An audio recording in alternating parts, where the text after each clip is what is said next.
The Chamber of Commerce, the main business lobby, the American petroleum industry, other business lobbies have publicly proclaimed, in fact with enthusiasm, that they are carrying out a campaign to try to convince the population that global warming is a liberal hoax. And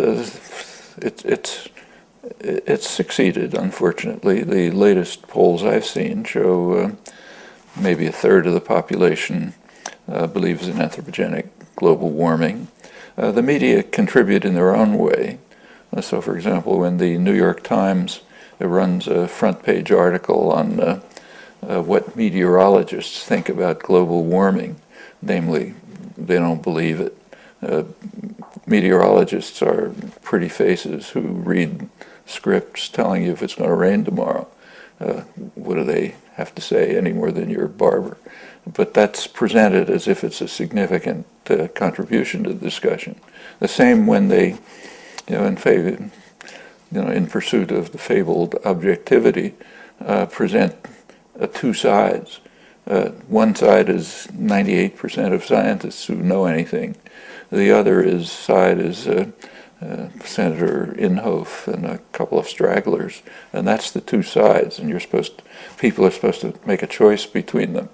They leave out a third side, which is the substantial number of climate scientists who believe that the consensus predictions are much too optimistic, including some of the leading scientists right here who've recently run what they call the most extensive modeling ever done that concludes that it's far worse than anticipated, and that their own results are an understatement because they don't take into account such things as effects of methane after permafrost disappears and so on.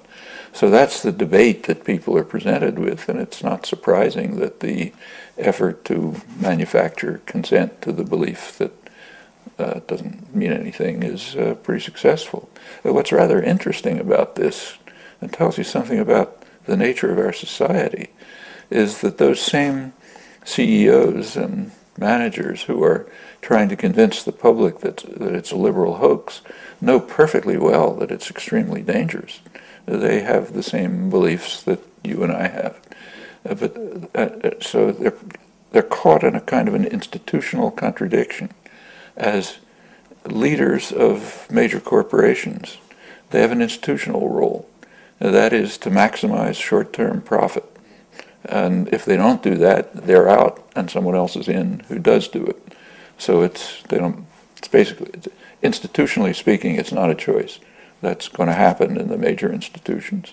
So they may know that they're mortgaging the future of their grandchildren, and in fact, maybe everything they own will be destroyed, but they're caught in a trap of institutional structure. That's what happens in market systems.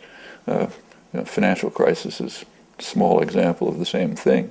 You may know that what you're doing carries systemic risk, but you can't calculate that into your transactions, or you're not fulfilling your role and somebody else replaces you. In fact, in the United States, it's actually a legal obligation to do that for corporate executives. So, and that's a very serious problem. It means that we're marching over the cliff and doing it for institutional reasons that are pretty hard to dismantle. There's other factors like the anger and fear and hostility in the country about everything carries over to this. So if you look at polls, everyone hates Congress, they hate the Democrats, they hate the Republicans even more, they hate big business, they hate banks, and they distrust scientists. So why should we believe what these pointy-headed elitists are telling us? We don't trust anything else, we don't trust them. All of this combines. The latest election a couple of days ago is you could almost interpret it as a kind of a death knell for the species. There was an article in Bloomberg Business Week, not a radical rag exactly, running through the new Republicans coming to Congress, and they're worried about them.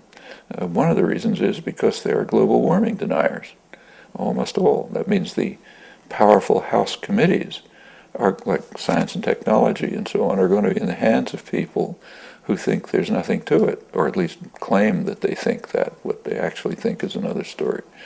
In fact, one of them was quoted as saying, "Can't be a problem because God will take care of it."